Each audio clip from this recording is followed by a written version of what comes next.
Assalamu alaikum wa rahmatullahi wa barakatuhu, très chers frères et très chères sœurs. Nous allons parler d'un être qui a un poids énorme.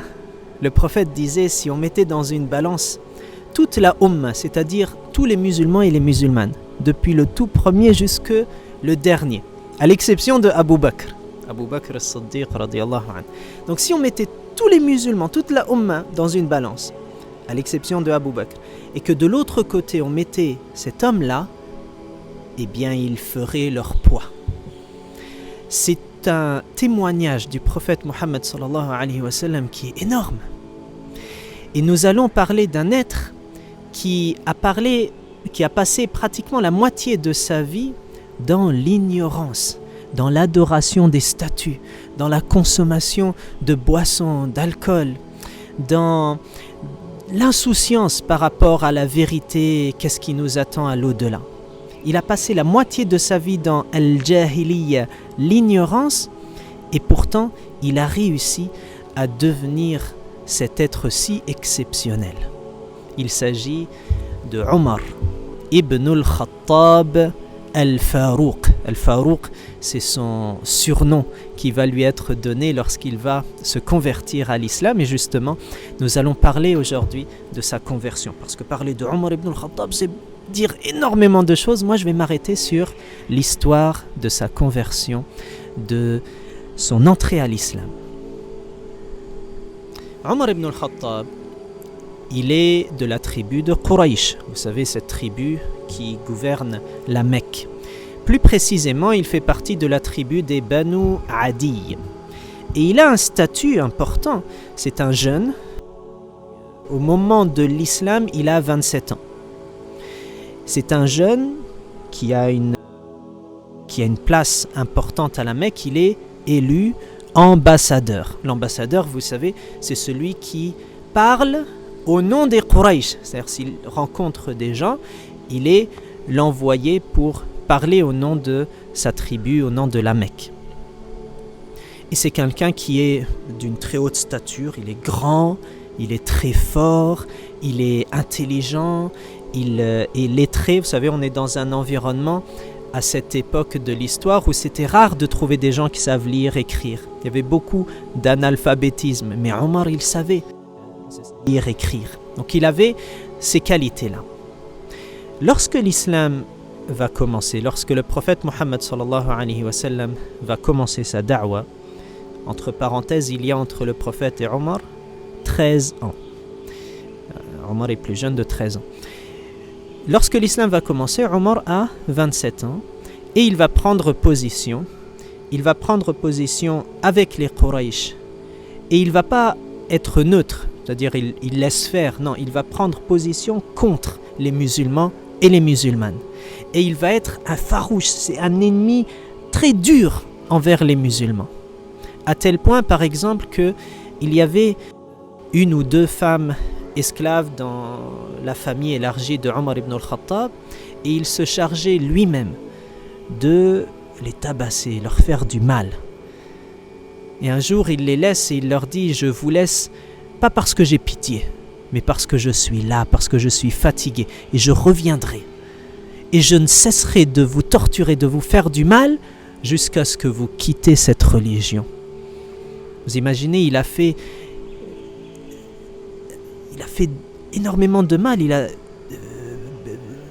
tabassé des gens, torturé des gens, uniquement parce qu'ils avaient choisi une autre religion que celle de sa tribu et des habitudes à la Mecque.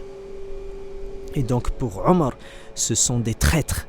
Pour Omar, ce sont des dissidents qui cherchent à créer le trouble à la Mecque et il faut les en empêcher. Omar ibn al-Khattab, on avance un peu dans l'histoire, on est à la 6e année de la prophétie. Ça fait 6 ans que le prophète a reçu le début de la révélation, ce premier contact entre l'ange du ciel, le messager du ciel, Jibril alayhi salam, et le prophète. Donc voilà 6 ans que le prophète transmet le message.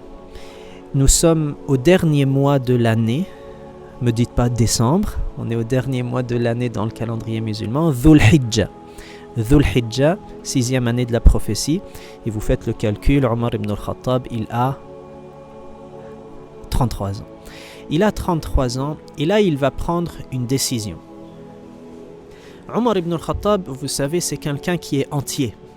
C'est-à-dire quand il prend une décision, c'est pas à moitié faite, il accepte pas, vous voyez, les zigzags, prendre des tournants. Non, on va droit au but, de manière directe. Il analyse la situation.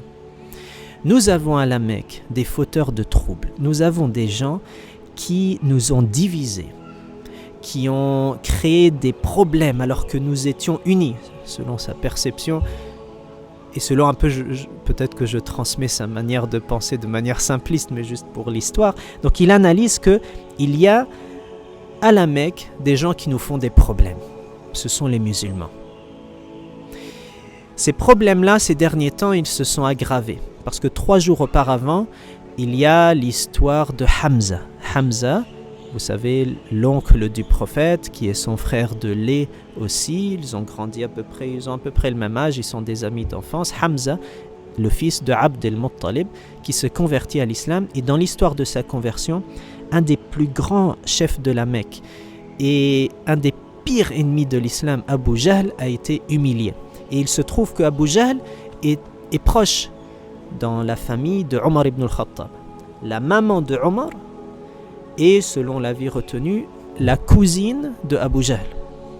Et donc Omar ibn al-Khattab, il a sa place à la Mecque, c'est un ambassadeur, il voit qu'il y a une division, qu'il y a du trouble de la part de ces musulmans qui appellent à une nouvelle religion. Il a été touché personnellement dans l'humiliation qui a été faite à son parent, Abu Jahl. Et il se dit, qui est à la tête de ce problème? Qui est la source? Quelle est la source du problème? Eh bien, c'est Muhammad, sallallahu alayhi wa sallam. Muhammad, qui a grandi parmi nous, qui est un Mécois, qui aujourd'hui nous trahit, qui appelle à une nouvelle religion, il appelle à croire en Dieu uniquement, à délaisser les statues, il appelle à ce que nous soyons tous sur un même pied d'égalité. Ce Muhammad, je veux le tuer. Il prend une décision d'assassiner le prophète Muhammad sallallahu alayhi wa sallam. Et retenez que le prophète Muhammad, il est passé par beaucoup de dangers.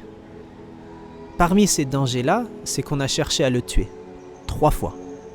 Et là, c'est la 4e tentative d'assassinat qui va être prise en charge par un individu, parce que des fois c'est un groupe qui veut s'en charger, mais là c'était Omar qui veut s'en charger de manière personnelle.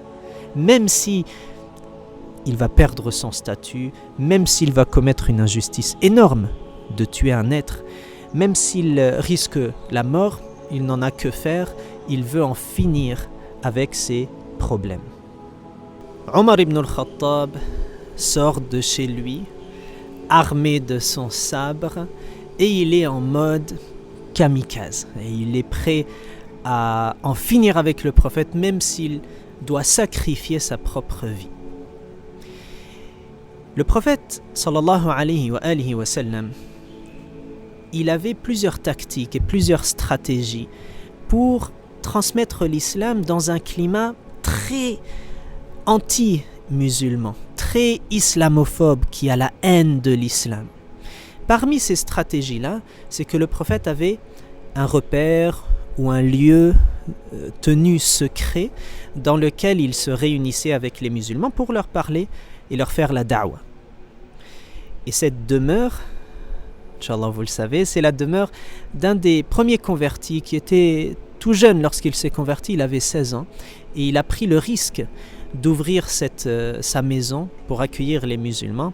Il s'appelle Al-Arqam ibn Abil Arqam. Donc le prophète, à ce moment de l'histoire, il est réuni à Dar, la maison de l'Arqam, qui est près du mont Safa, à la Mecque. Omar ibn al-Khattab, il ne sait pas où est le prophète. Et il sort de chez lui et il a l'intention comme ça de rôder, circuler à travers les ruelles de la Mecque jusqu'à le trouver et là se jeter sur lui et l'abattre. Pendant qu'il est en train de chercher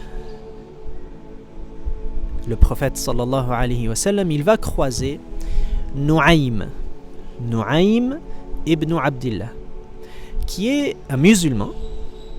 Il fait partie de la famille de Omar ibn al-Khattab et il tient son islam secret parce qu'il a peur des représailles.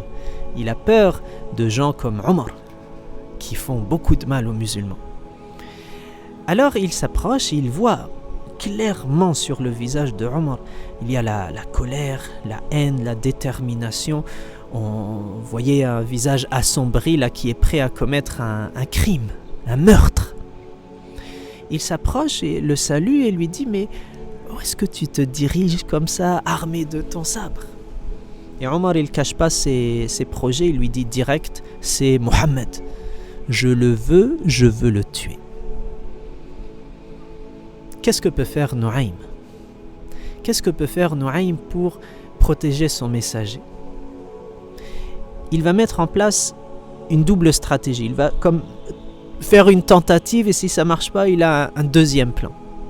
Il va lui dire: mais Omar, est-ce que tu penses que tu vas t'en sortir? En tuant Mohammed, forcément toute sa famille, sa tribu va se retourner contre toi et ils vont réclamer le prix de sang, tu vas être tué à ton tour.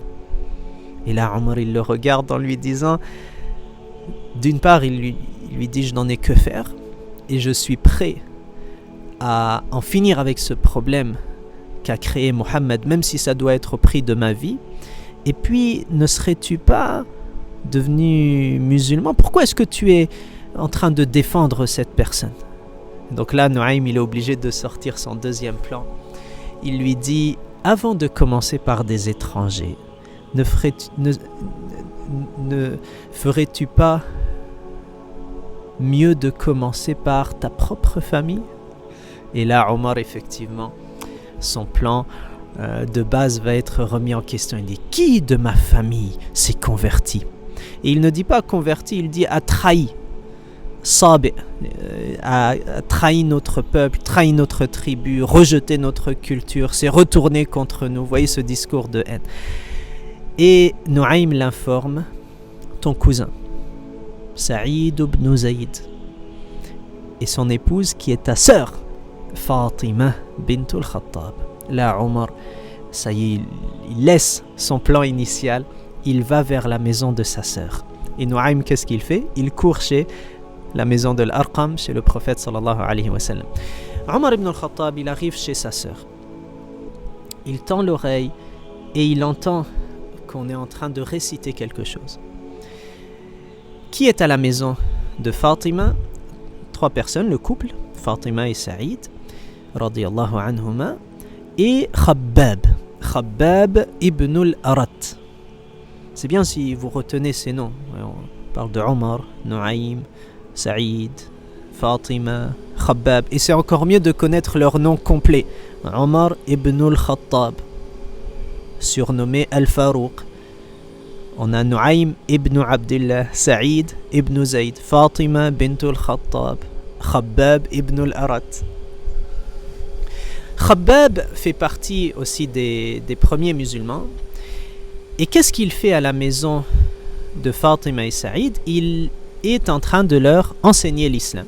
Parce que le prophète sallallahu alayhi wa sallam, parmi ses stratégies aussi pour transmettre le message, c'est qu'il faisait en sorte qu'il y ait des regroupements. Et que ceux qui savent plus enseignent à ceux qui en savent moins. Et ils apprenaient ensemble, ils méditaient un passage du Coran, la sourate 20. Omar, à ce moment-là, il frappe de toutes ses forces la porte. Ouvrez, ouvre-moi, je suis ton frère, je suis Omar, ouvre la porte.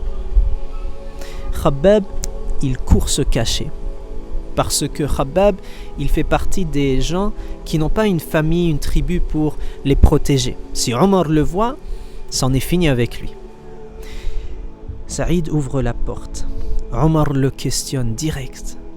Qu'est-ce que vous êtes en train de faire? On m'a appris que vous avez suivi Mohammed.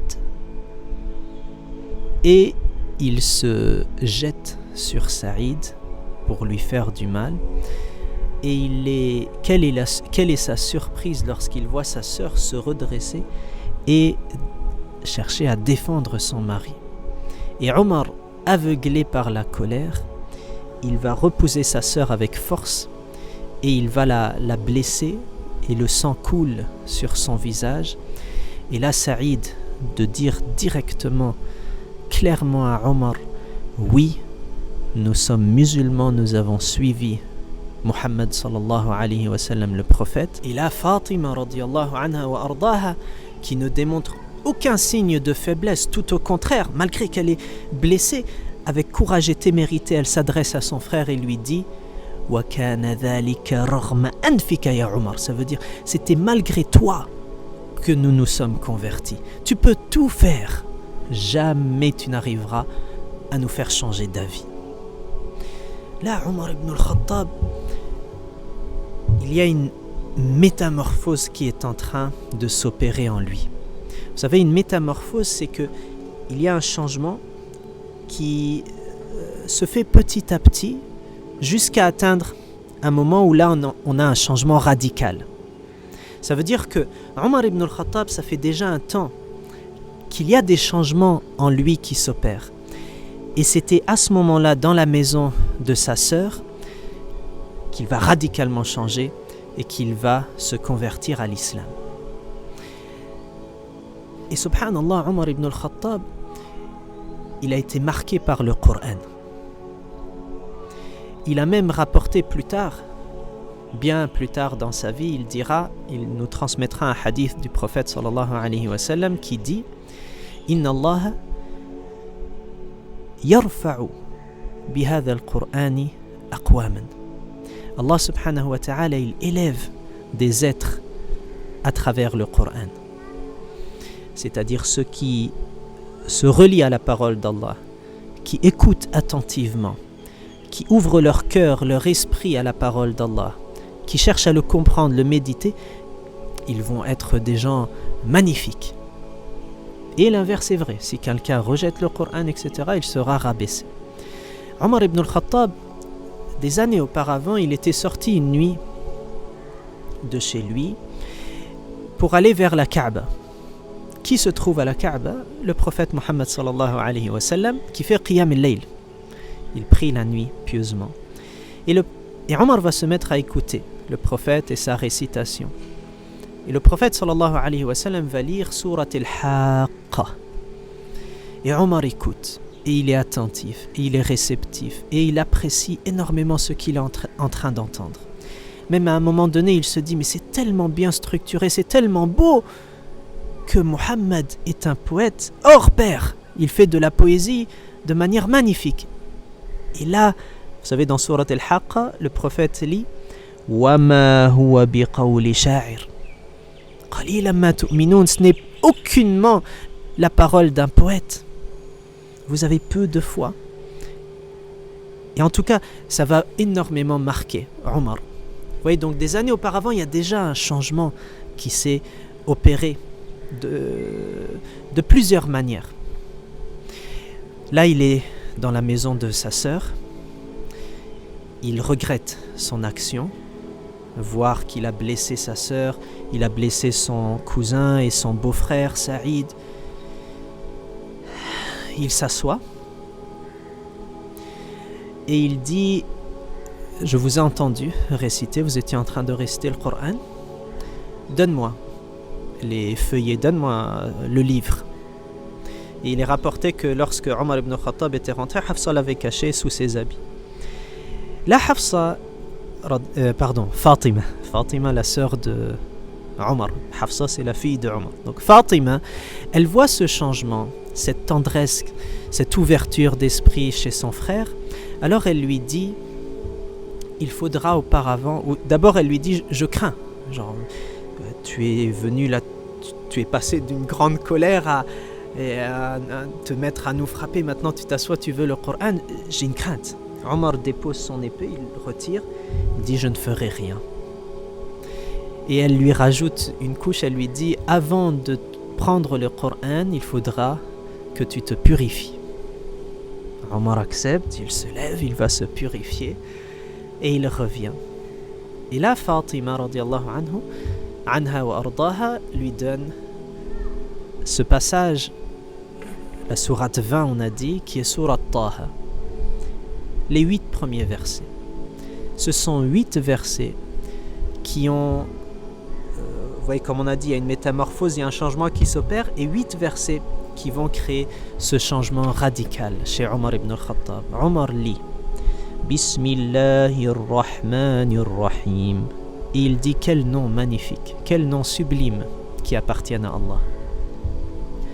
Taha ma anzalna alayka al-Qur'ana litashqa illa tadhkiratan liman yakhsha tanzilan mimman khalaqa al-arda was-samawati al-'ula ar-rahmanu 'ala al-'arshi istawa له ما في السماوات وما في الأرض وما بينهما وما تحت الثرى وإن تجهر بالقول فإنه يعلم السر وأخفى الله لا إله إلا هو له الأسماء الحسنى. Omar termine la lecture et il se retourne vers sa sœur et son beau-frère. Où est le messager d'Allah? Lorsqu'il est rentré dans la maison, c'était Mohammed, mon ennemi juré. Et maintenant c'est le messager d'Allah. Khabbab sort de sa cachette et il dit, je t'annonce une bonne nouvelle, Omar. Omar, juste hier, le prophète, il faisait un dua, il disait, Wallah, guide l'un des deux, Omar. Il disait, guide celui que tu préfères parmi Abu al-Hakam ibn Hisham ou Omar ibn al-Khattab. Et donc, Omar, ça vient encore plus le marquer, à savoir que une invocation du prophète, sallallahu alayhi wa sallam, le concerne et a eu son effet. Dieu a entendu la prière du prophète Mohammed et a réalisé la conversion, a facilité la conversion de Omar ibn al-Khattab. Dans un moment totalement inattendu, là, il part pour tuer, il retourne pour mourir pour le défendre. Subhanallah. Donc on lui indique, va chez Al-Arqam. Omar reprend son sabre et il s'en va tout seul en direction de la maison de l'Arqam. Arrivé à destination, il frappe doucement, pas comme chez Fatima, sa sœur. Il frappe doucement, on regarde par une fissure de la porte. Oh, c'est Omar. Nuaym nous a prévenus. Omar est là. Qu'est-ce qu'on peut faire? Défendons le prophète, armons-nous, soyons prêts. Il y a une personne dans cette assemblée qui va dire, faites-le entrer. S'il est venu pour une bonne chose, nous allons lui donner ce qu'il veut, et s'il est venu avec une mauvaise intention, eh bien, je vais le désarmer et le tuer avec sa propre épée, son propre sabre. Et alors, si Omar est là, faites-le entrer. Qui est cette personne qui parle? Il s'agit de celui qu'on a évoqué tout à l'heure, Hamza ibn Abd al-Muttalib. On ouvre la porte, Hamza, contrôle Omar et une autre personne de l'autre côté, et il s'approche du prophète sallallahu alayhi wa sallam. Le prophète dit, laissez-le. Et le prophète s'approche de Omar et le tient avec force et lui dit, jusqu'à quand est-ce que tu vas nous faire tant de mal? Est-ce que tu attends qu'Allah révèle à ton sujet des versets? Et là, Omar, tellement c'est un moment majestueux, important, qu'il s'effondre sur ses genoux. Et il tremble. Radiyallahu anhu, et il dit, je suis venu au messager d'Allah annoncer ma shahada. Je suis venu annoncer qu'il n'y a d'autre Dieu que Allah et que Mohammed est son messager. La réaction des musulmans, parce que imaginez pour les musulmans, Omar c'était un des pires ennemis, redoutable, farouche ennemi contre l'islam et les musulmans. Et là il arrive et il annonce sa shahada, c'est un frère, genre au sens même plus fort qu'un frère de sang. Ils sont tellement contents qu'ils font le takbir. Allahu Akbar, Allahu Akbar, Allahu Akbar. Omar parmi nous. C'est tellement improbable que, je vous rapporte une histoire en plus, que quelques années auparavant, le prophète aussi, parmi ses stratégies pour protéger l'islam, il avait dit aux musulmans, à certains d'entre eux, de quitter la Mecque pour aller en Abyssinie, à l'est du continent africain, à l'est de l'Afrique. Et Omar ibn al-Khattab avait des voisins, Amir et son épouse, Abdillah. Et Omar voit qu'ils sont en train de se préparer, alors il va voir et il y a la femme, et il lui dit « Vous vous apprêtez donc à partir ?» Elle lui répond « Effectivement, parce que nous sommes dans un environnement qui nous empêche de choisir l'islam comme religion, qui est menaçant, qui nous fait du mal. Et donc oui, nous allons quitter. » Et Omar lui a répondu « Sahibakuma Allah » qu'Allah subhanahu wa ta'ala vous accompagne, vous deux. Et lorsque le mari de cette femme revient, elle va lui raconter, tu sais quoi, il y a Omar qui est venu et il m'a dit qu'Allah vous accompagne. Incroyable. Omar, cet ennemi, m'a dit une telle parole. Et là, le mari de dire à Amir, il dit à son épouse, est-ce que tu crois que, il commence à changer, qu'il y a une tendresse dans sa manière de parler? Elle dit, effectivement, je sens que Omar a changé. Et là, le mari, il dit, il est plus probable, Wallahi, Omar ne va jamais se convertir, et il est plus probable que l'âne de l'Khattab se convertisse. Ça veut dire, l'âne du papa de Omar, il y a plus de probabilité que l'âne se convertisse que le fils de l'Khattab, Omar ibn al-Khattab. Donc c'est pour vous dire, là, pour les musulmans, lorsque Omar se convertit, c'était tellement improbable. Certes, certains ont vu des changements, mais quand même, Omar, il avait une position et puis il était déterminé à tuer le prophète. Donc les compagnons étaient très très contents. Et ils ont considéré cette conversion de Omar ibn al-Khattab une vraie ouverture, fath. Ils ont dit, lorsque Omar s'est converti, nous avons pu prier auprès de la Kaaba. Nous avons pu défendre nos droits. Omar ibn al-Khattab, c'est une personnalité très forte, très importante à la Mecque. Il est quelqu'un qui est connu là pour être très grand, très fort, etc. Omar ibn al-Khattab, il va jouer un très grand rôle. Et le prophète va le surnommer Al-Farouq. Al-Farouq, c'est celui qui discerne, permet de sa conversion à apporter un grand changement. Et il y a beaucoup de choses à dire et je vous invite, Inch'Allah, à continuer avec Omar ibn al-Khattab et sa biographie et tout ce qu'il a à nous apprendre. Je clôture avec une dernière histoire. C'est que lorsque Omar s'est converti, il s'est dit, il faut que je fasse savoir. Et il va le faire de plusieurs manières. L'une d'entre elles, c'est qu'il va voir le pire ennemi de l'islam, Abu Jahl. Celui qui, j'en avais dit, il a voulu tuer le prophète pour défendre l'honneur de Abu Jahl. Là, il va voir Abu Jahl pour le remettre à sa place. Il va le voir, il toque à la porte, Abu Jahl ouvre. Bienvenue, le fils de ma sœur, de ma cousine, bienvenue à toi, quel bon vent t'amène. Et Omar de lui dire, rien de spécial, je me suis converti à l'islam et je crois que Muhammad alayhi salatu wassalam est son messager, le prophète d'Allah.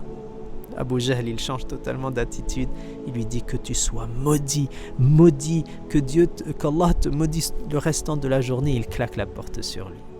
Et bien sûr, Omar est satisfait de prendre un tant soit peu une revanche envers ceux qui ont attaqué l'islam. Omar ibn al-Khattab, selon l'avis qu'on retient, il s'est converti à l'âge de 33 ans, l'âge que j'ai en ce moment-là où on parle, et il va décéder à 63 ans, comme le même âge que le prophète alayhi salatu wassalam lorsqu'il va mourir, le même âge que Abu Bakr as-Siddiq radiyallahu anhu lorsqu'il va mourir. Et donc, vous voyez, c'est plus de la moitié de sa vie dans l'ignorance, et ça va être 30 ans dans sa vie où il va apporter énormément pour l'islam. Jusqu'à maintenant, on continue à étudier ce que Omar a dit, ce que Omar a fait, pour en retenir des leçons et en trouver dans ce qu'il a fait et ce qu'il a dit une guidance. Il a été, vous savez, sous les commandements du prophète alayhi salatu wassalam, ensuite de Abu Bakr, ensuite il a été le calife pour les musulmans pendant une dizaine d'années. Et l'islam s'est répandu sur les terres et a énormément gagné par son commandement et son califat. Omar ibn al-Khattab, radiyallahu anhu wa ardah, comme on a vu, il a été changé par le Coran. Et ça, c'est une des leçons les plus importantes à retenir de son histoire. C'est qu'il y a eu une métamorphose par la parole d'Allah subhanahu wa ta'ala. Un des plus grands miracles du Coran et de l'islam et l'éducation du prophète sallallahu alayhi wa sallam, c'est de transformer un être. Et toi et moi, si on se relie à la parole d'Allah comme il faut, eh bien, Inch'Allah, on sera de très grandes personnes. Rappelez-vous cette parole, Omar ibn al-Khattab a dit que Allah, il élève des gens avec le Coran. Assalamu alaikum wa rahmatullahi wa barakatuh.